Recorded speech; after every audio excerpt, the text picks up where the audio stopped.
사도행전 15장 6절에서 11절 말씀입니다. 사도와 장로들이 이 일을 의논하러 모여 많은 변론이 있은 후에 베드로가 일어나 말하되, 형제들아, 너희도 알거니와 하나님이 이방인들로 내 입에서 복음의 말씀을 들어 믿게 하시려고 오래전부터 너희 가운데서 나를 택하시고 또 마음을 아시는 하나님이 우리에게와 같이 그들에게도 성령을 주어 증언하시고 믿음으로 그들의 마음을 깨끗이 하사 그들이나 우리나 차별하지 아니하셨느니라. 그런데 지금 너희가 어찌하여 하나님을 시험하여 우리 조상과 우리도 능히 매지 못하던 멍에를 제자들의 목에 두려느냐. 그러나 우리는 그들이 우리와 동일하게 주 예수의 은혜로 구원받은 줄을 믿노라 하니라. 아멘. 8절 말씀 보게 되면은 유대인이나 이방인이나 하나님을 진심으로 믿는 자들의 마음을 아시는 하나님께서 성령으로 증언하셨다 그랬습니다. 성령으로 뭘 증언하십니까? 복음을 증언했다 이 말이죠.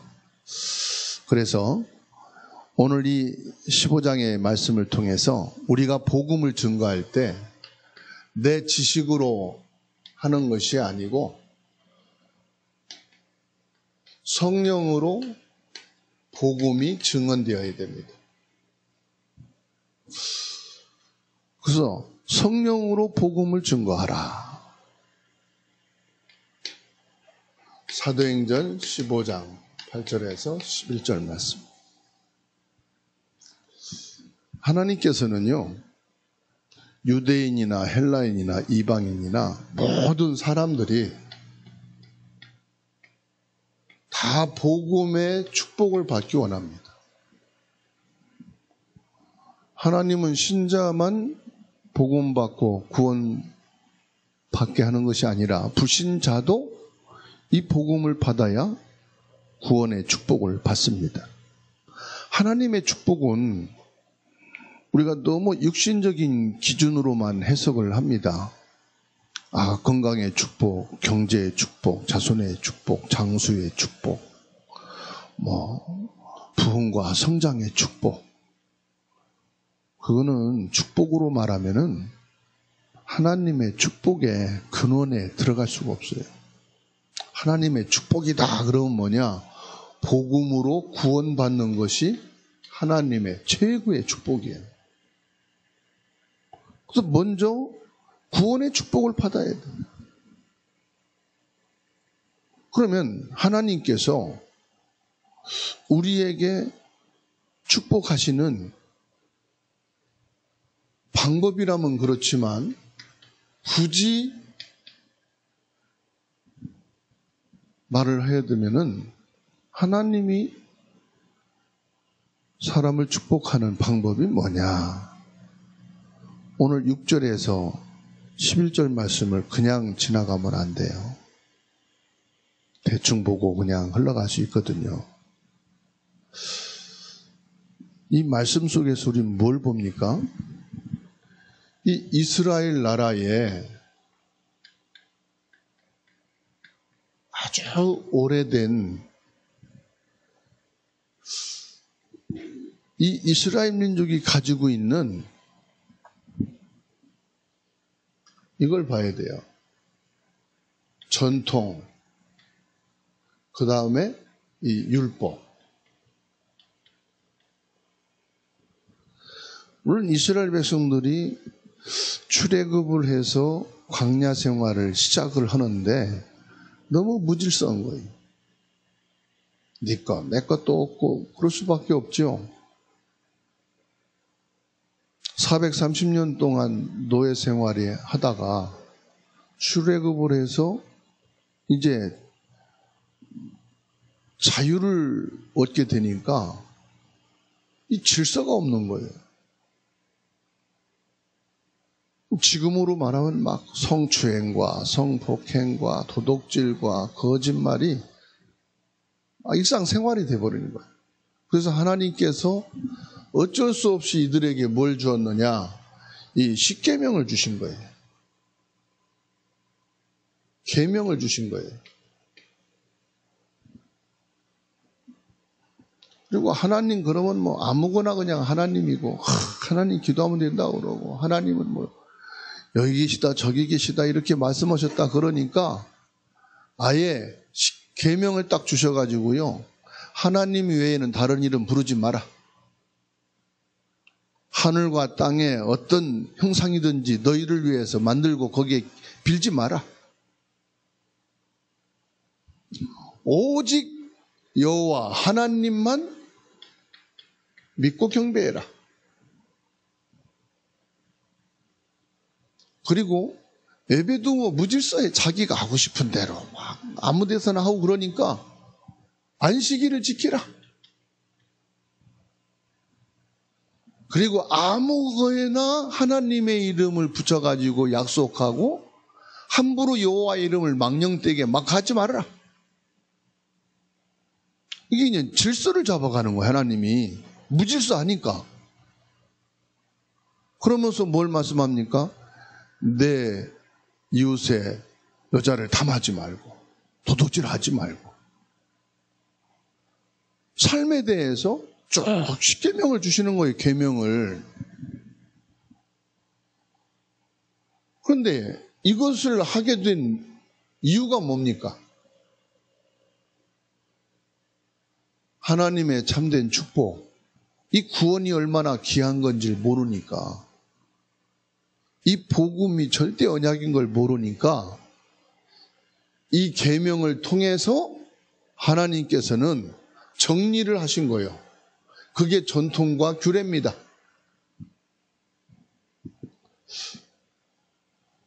이런 사람들을 하나님이 초대교회에 모아놓으신 거예요.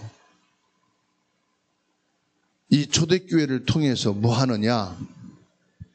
예수 그리스도를 믿어서 구원을 받는다.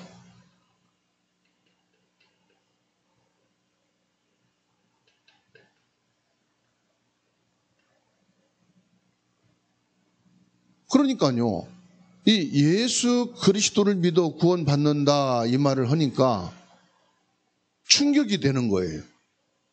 야, 우리가 지금까지 계명을 지켜야만 구원을 받는데, 율법 이것을 행해야만 구원을 받는데 예수 그리스도를 믿어야 구원을 받는다? 충격적인 거예요. 그런데도 이 사람들에게는 또 뭐가 있느냐? 할례가 있는 거예요. 계명을 지키고 할례를 받은 자만이 하나님의 백성이 될 자격이 있다. 선민 사상이 딱 박혀 있는 거예요. 초대교회 성도들 중에도요, 요 두 파가 나눠져 있는 거예요. 아주 옛날부터 내려오는 이스라엘 나라 전통 규례와 그 계명을 지키면서 할례가 있어야 구원을 받는 거다. 아무리 예수 그리스도를 믿어 구원받아도 요거를 하면서 예수 그리스도를 믿어야 된다. 이렇게 주장을 하는 거죠.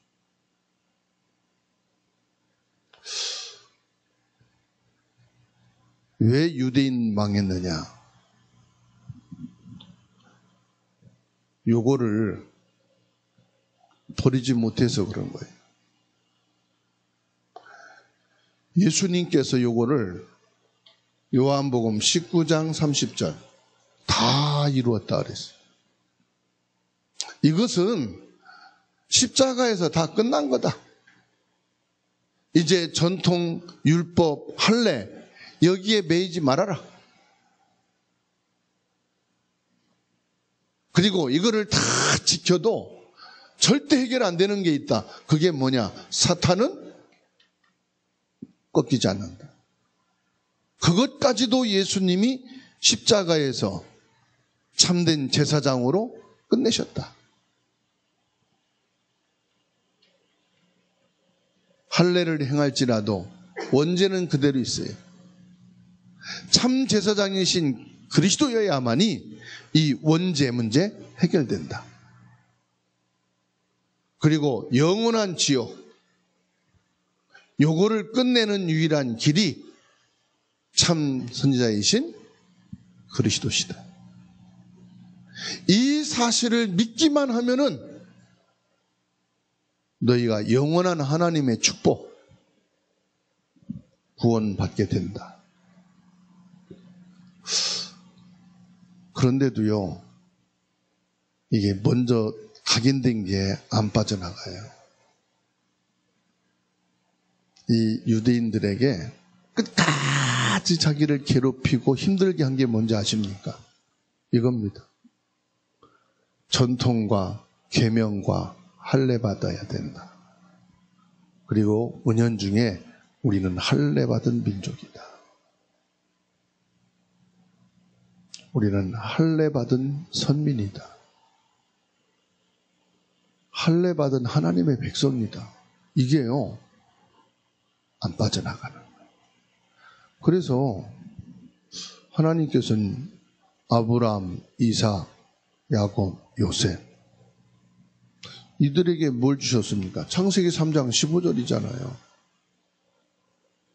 그리고 모세, 여호수아, 갈렙, 라heb을 통해서 출애굽기 3장 18절 절대 언약을 주신 거거든. 이걸 놓치니까요, 노예가 되고 포로가 되고 속국이 되고 유랑민족이 되고 계속 어려움 당하는 거예요. 자손 대대로 지옥 같은 그 저주 재앙이 끝나질 않는 거예요. 하나님은 뭘 말씀합니까? 예수 그리스도로 끝났다. 사단도 저주 재앙도 지옥 배경도 그리스도로 끝냈다. 너희가 이 축복을 가지고 이 축복을 전달해라. 전 세계에 알려라. 그런데요, 모르고 있어요.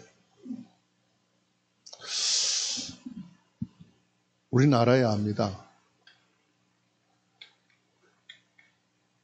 나도 모르게 우리 가문에, 가정에, 나 자신의 이 문제가 와 있다는 사실이에요. 아, 나는 저런 거 상관없어. 난 믿음의 가족이고, 믿음의 가정이고, 믿음의 사람이야. 초대교회 보세요. 이 어마어마한 복음을 받고도요, 왜 어려움과 고난을 당하는지 이유를 모른다니까요. 주는 그리스도시요 살아계신 하나님의 아들이십니다. 분명히 고백했잖아요.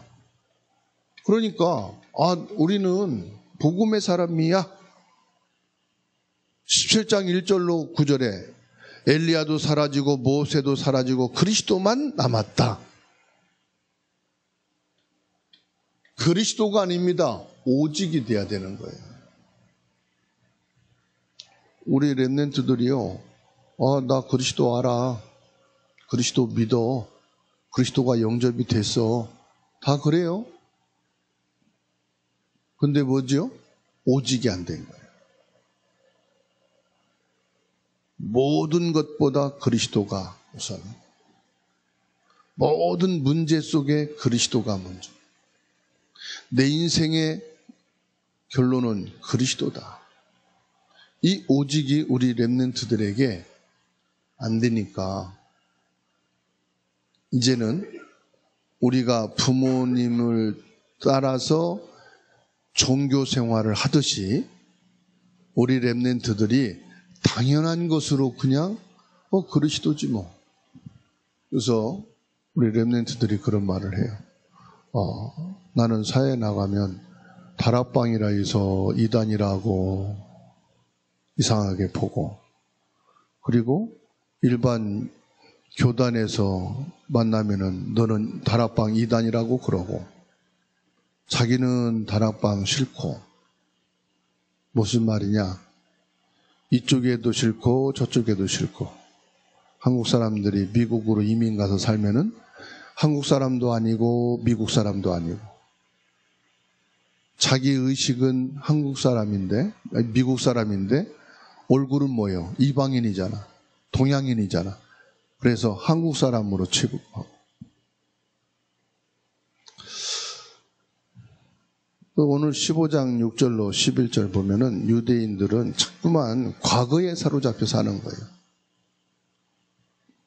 자기는 복음이래. 자기는 구원받은 사람이래. 그런데 뭐요?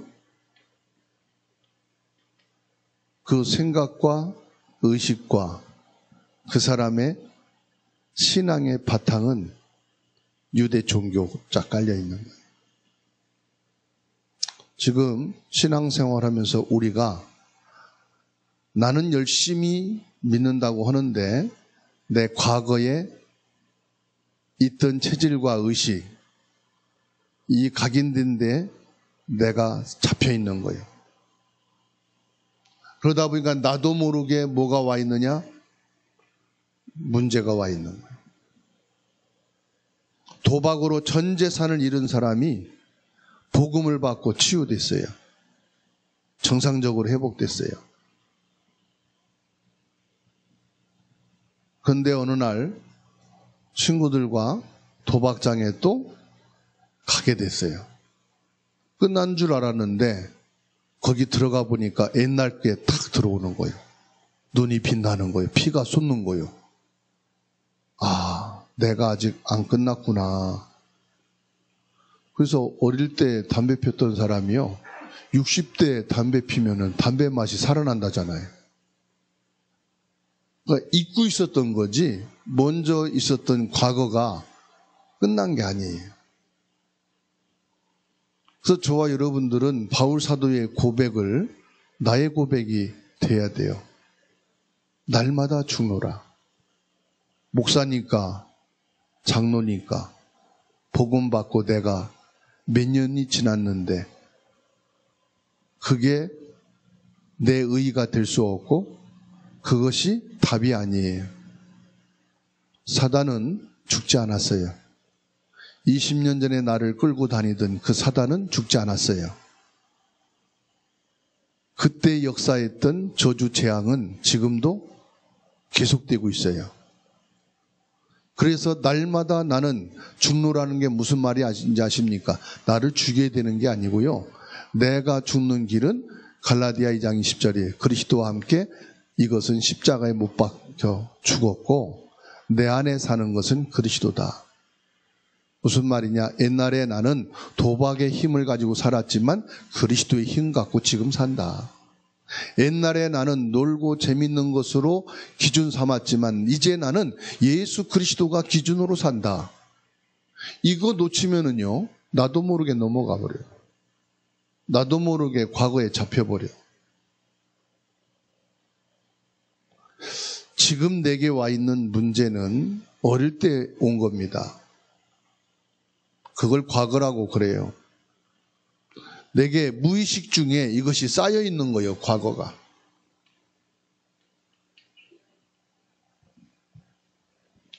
그 사람마다 환경과 처지마다 다 다르게 나타납니다.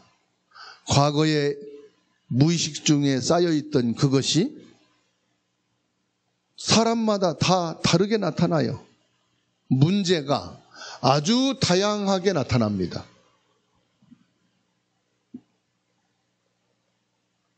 그러니까 똑같이 보면 안 된다 이 말이에요. 나이에 따라, 위치에 따라, 환경에 따라 사람마다 다 다르게 나타나요. 왜 그렇습니까? 과거의 창세기 3장 문제를 가지고 나를 지배했던 그 사단이 어디 안 가 있거든요. 다시 말하면 옛날에 나를 괴롭히고 강도질, 젖돌짓, 나를 힘들게 했던 그 사람이 내 주변에 있는 이상은 언젠가 또 그걸 당할 수 있다는 거예요. 내 주변에 맴돌고 있다는 것은 그런 일들이 또 생길 수 있다는 말이에요. 그러죠? 이 영적인 존재인 사단은 나이도 안 먹어요. 지치지도 않아요. 영적인 존재이기 때문에 나를 알고 있다 이 말이에요. 그러니까 사람마다 다를 수 있다니까요. 염려, 걱정, 불신, 갈등, 불평. 뭔가가 하나 딱 자리 잡으면은 그것이 딱 꼽혀버리는 겁니다. 그래서 10년 신앙생활, 평생 신앙생활, 이것을 딱 뒤집어 버리는. 뭘 보고요? 이 유대인들을 보세요. 초대교회 구성된 성도들을 보세요. 올 100% 복음이 아니라니까요. 전통을 그래도 자부심 갖고 있는 사람이 있어요. 아, 그래도 나는 할례 받은 사람인데, 이게 있어요.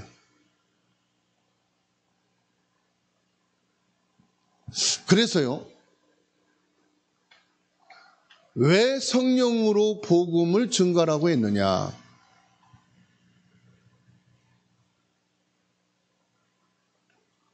내가 옛날에 받은 은혜, 내가 복음 깨달은 거, 내가 복음에 충격받고 힘을 얻었던 거, 그게 중요한 게 아니고 지금 성령으로 그때나 지금이나 나를 회개하게 하시고 내가 복음에 반응하게 하시고 복음으로 믿음을 고백하게 하시고 언제든지 나를 항상 함께 하시고 인도하시고 나를 책임지실 성령이 주체가 돼야 돼요.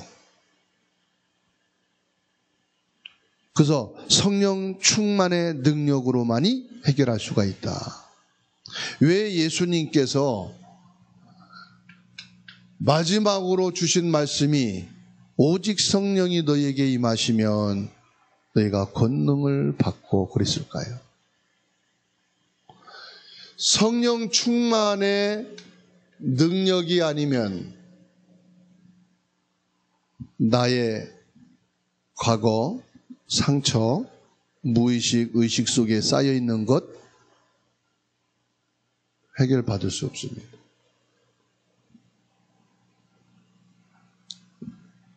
성령 충만이란 말씀은 정확한 언약을 확실하게 붙잡는 것이다. 내가 배운 지식으로 그리스도가 아닙니다. 알고 있는 그리스도 말하는 게 아닙니다. 오직 예수 그리스도. 이게 성령의 능력으로, 성령의 역사로 고백되어지는 은혜가 있게 되기를 주의 이름으로 축원합니다. 성령 충만할 때 내 과거 문제 때문에 고생하고 시달릴 이유가 없어요. 창세기 3장 문제를 확실하게 끝낸 것이 뭐냐? 창세기 3장 15절입니다. 여자의 후손이 뱀의 머리를 상하게 할 것이다. 예수 그리스도께서 이 죄와 사단의 머리를 완전히 깨트려 버린 걸 믿으시기 바랍니다. 이게요, 성령 충만으로 고백이 돼요. 성령의 역사로 고백이 돼야 돼요.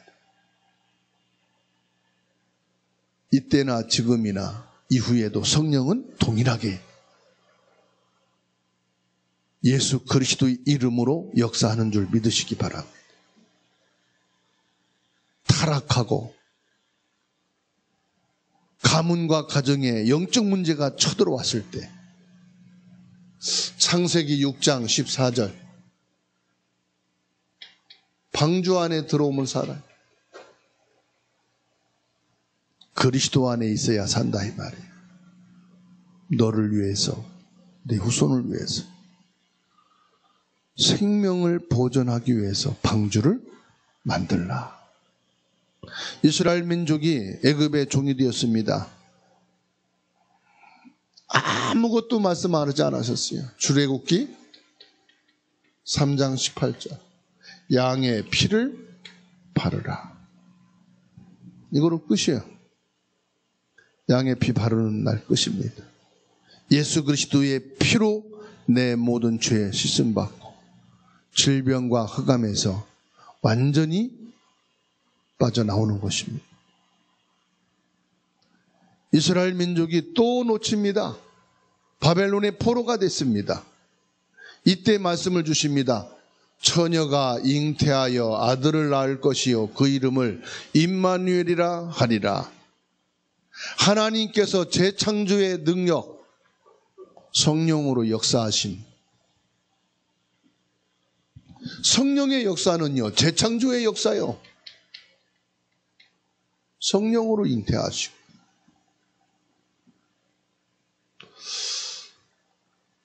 이 약속을 하나님이 주신 거예요.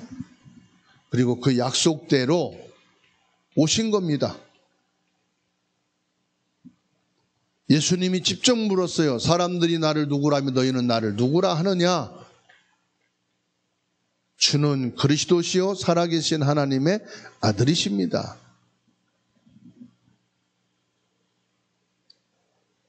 부활하신 예수님께서 또 말씀하십니다. 나는 너를 떠나는 게 아니야. 나는 너희와 영원히 함께 하는 거야. 마태복음 28장 18절에서 20절. 하늘과 땅의 권세를 가지고 내가 너와 함께 한다. 시 공간을 초월하시는 주님의 역사입니다. 성령은 시공간을 초월해 역사합니다. 성령은 하늘과 땅의 권세를 가지고 여러분에게 함께 하십니다. 그래서 예수님은 지금 뭘 찾느냐? 제자를 찾습니다. 제자는 뭐냐? 하나님 말씀을 받는 자가 제자입니다. 하나님 말씀을 믿는 자가 제자입니다. 하나님 말씀을 따르는 자가 제자입니다. 제자에게만 적용된 축복입니다. 오직 성령이 너희에게 임하시면 너희가 권능을 받고. 예수님 이스라엘 나라를 회복함이 언제입니까? 제자는 그거 신경 쓸 필요 없어. 말씀 받고 말씀 믿고 말씀만 따라. 제자는 먹고 사는 거 신경 쓰지 마. 먹고 사는 것은 성령님께서 하늘과 땅에 권세 가지고 너희 필요한 거 만남을 주셔. 걱정하고 염려한다고 해서 해결될 수 있습니까? 결국 주님이 문을 여셔야 돼요. 밤새도록 고민하고 갈등하고 자녀 양육 때문에 경제 때문에 사는 것 때문에 머리 터져라 하고 싸워도 부부간에 답이 나옵니까? 답은 하나 나오더라고. 이혼하자. 지난주에 또 하나 사고 터졌죠? 울산인가 포항에서. 대기업 다니는 50대 가장이 아내와 두 자녀 죽이고 자기도 그냥 불태우고 죽었어요. 결국은요, 답은 하나요. 포기요. 나도 죽고 너도 죽고 그냥 끝내자. 고민하지 마시고 기도하세요. 싸우지 마시고 언약 붙잡고 영적 싸움 하세요. 나를, 우리 가정을, 우리 자녀를 이렇게 불행하게 만들고, 여러분 자녀에게 상처 중에 상처가 뭐냐? 부부싸움이요. 이웃 사는 자녀는 대통령이 뭐 잘못한다, 그거 상처 안 받아. 자녀는 먹을 거 없다, 그거 상처 안 받아. 자녀에게 유일한 상처는 부부가 싸우는 거예요. 엄마 아빠 싸우는 거. 그거밖에 없어. 그러니까 우리는 지금요, 애들한테 맛있는 거 사주고 다 해주고 맨날 싸워. 애들은요, 맛있는 거 싫어. 언제 애들이 메이커 알아서 메이커 사달라고 그래요? 애들이 뭘 갈비를 알아가지고 한우니 뭐 수입산이니 가려서 갈비 사달라고 그래요? 안 그래요. 엄마 아빠 웃으면서 사는 걸 원해요. 그죠? 그런데 왜 싸우게 만듭니까?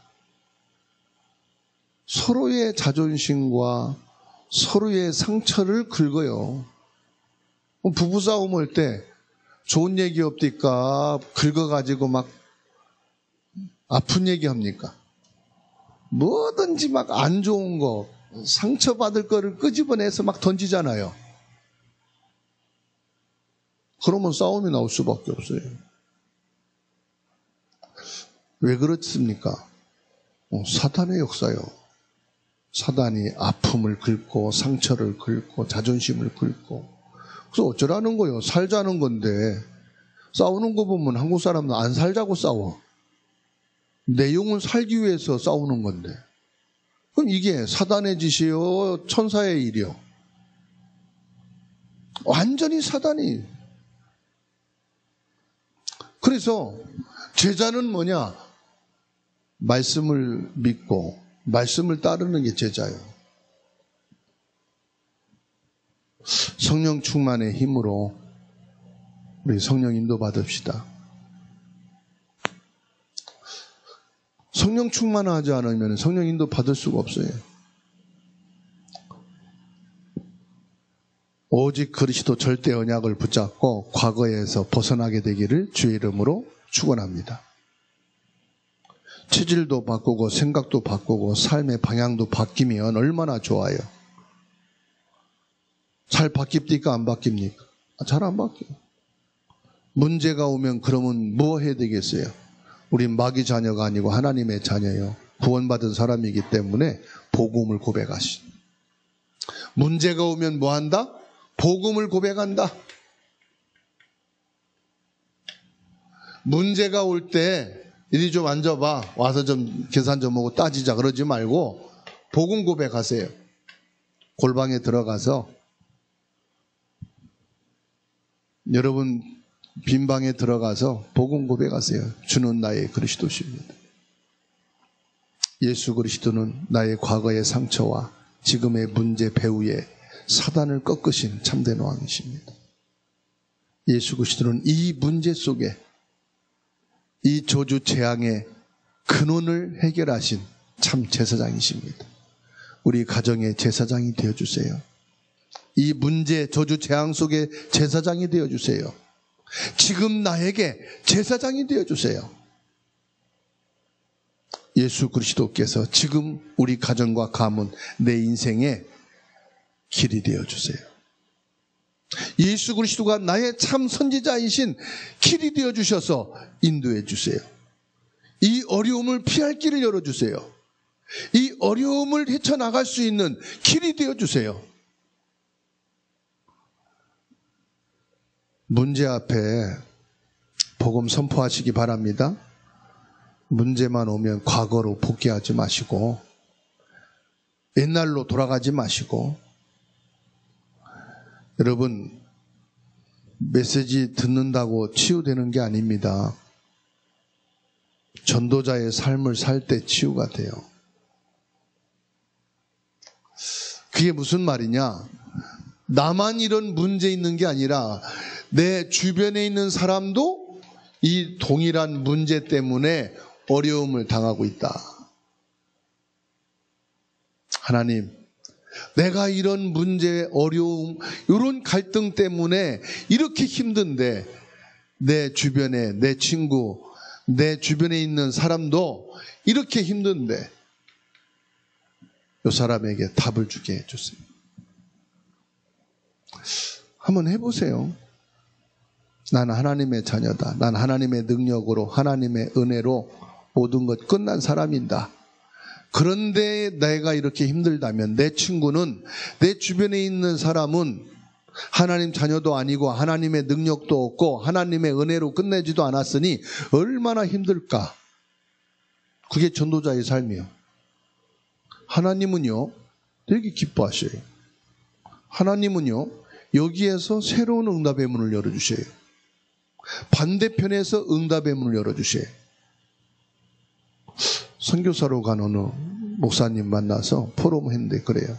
목사님, 나는 하나님께 나 같은 사람을 선교사로 파송하시는데 너무 감사해서 차도 교회도 모든 거 다 후임으로 사람에게 주고 그냥 자기는 몸만 왔대요. 몸만 와가지고 선교 활동하는데 1년에 1억이 넘는 선교 헌금을 썼대요. 어떻게 썼냐 그랬더니 생각지도 않은 사람이 뭐 500도 넣어주고 1000만 원도 넣어주고 그거 갖다가 선교 현장에 지교회 세우고 렘넌트 RUTC 세우고 하나님이 주시는 것 가지고 내가 하나님 앞에 한다. 하나님이 필요한 거 기도도 안 했는데 다 주시더라고요. 중요한 건 뭐냐? 하나님은 내 마음에 믿음의 고백을 원하시더라. 여러분, 실패했다, 실수했다. 내가 이때 이런 선택하면 안 되는데. 그래서 어쩌라고? 어쩔 거요? 길은 하나요. 예수님 앞에 서는 거예요. 그게 믿음이에요. 아시겠죠? 예수님 앞에 서자. 너무 양심적으로 내가 무너지고 힘들다. 사도행전 2장 1절에서 4절이면 됩니다. 그게 뭐예요? 예수님 앞에 선다는 것. 성령 충만이에요. 성령 충만하시기를 주의 이름으로 축원합니다. 과거에 빠지지 말고요. 이길 수 있는 길이 있다니까 우리에겐요. 그게 뭐냐? 언약 잡는 거예요. 우리는 문제가 오면 시험도 당하고 갈등도 옵니다. 여러분만 그래요? 목사는 사람 아니에요? 저도 시험 오고 갈등 와요? 문제 오면. 이때 뭐 하면 되느냐? 그러면 목사가 다른 점, 장로가 다른 점, 믿는 사람이 다른 점이 뭐예요? 그때 믿음 고백하는 게 다른 거예요. 그렇잖아요. 똑같이 문제가 있는데, 시험 갈등이 있는데 목사님이 거기에서 불신앙 고백하면 여러분 볼 때 아이고 우리 목사님 믿음 좋네 그런 생각 들어요? 우리 목사님 믿음 하나도 없네. 장로님이 그때 시험 들고 갈등하고 막 불신앙하면 성도들이 볼 때 우리 장로님 믿음 좋네 그래요? 아이고 우리 장로님이지만은 진짜 믿음 하나도 없네, 나보다도 없네 그러지. 근데 믿음 고백할 때 역시 목사님 믿음 있으시네, 역시 장로님답네, 역시 예수 믿는 사람이 뭔가 다르네. 그래요 안 그래요? 누가 그걸 봐요? 자녀가 옆에서 보고 있다니까. 남편이 보고 있어요. 그래서 우리는 뭐냐? 문제 앞에서 믿음을 고백하자. 언약을 붙잡고 성령 충만해야 되겠다. 그렇게 마음 먹는 자체가 기도고요. 그렇게만 해도 성령이 역사하시더라 이 말이죠. 내 주위에 일어나는 문제, 시험은 그래서 뭐냐? 전도의 문이다. 다 똑같아요. 나만 어려운 게 아니요. 다 어렵고 다 갈등이 있어요. 그래서 사도행전 16장 6절에서 10절 길이 막힌 것 같지만 하나님이 막은 거다. 일이 안 되는 것 같지만 하나님이 그것을 막은 거다. 왜냐? 전환점. 하나님이 준비한 길이 있어요.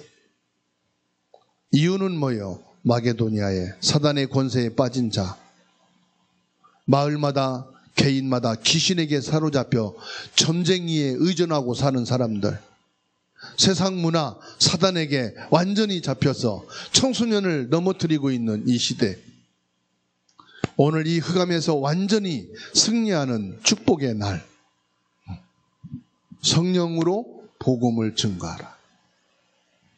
성령의 충만한 역사가 오늘 또 저와 여러분에게 복음으로 다 결론 내리고 복음의 답을 가지고 승리하는 은혜가 있기를 주의 이름으로 축원합니다. 하나님께 감사드립니다. 하나님 자녀된 감사드립니다.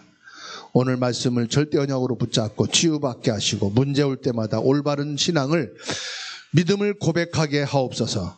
실패가 왔을 때 올바른 믿음의 고백이 되게 하옵소서. 멸망에 빠졌을 때 올바른 신앙 되게 하여 주옵소서. 성령 충만으로 복음을 깨닫게 하옵소서. 성령의 능력으로 예수 그리스도의 복음이 증거될 때 사단이 결박되고 저주 재앙이 물러가고 지옥의 배경이 무너지는 것을 믿습니다. 주 예수님, 내 마음이 천국이 되게 하옵소서. 우리 가족이 천국이 되게 하옵소서. 일터의 학업의 산업 현장이 하나님의 나라가 임하여지게 하옵소서. 예수 그리스도의 이름으로 기도하옵나이다. 아멘.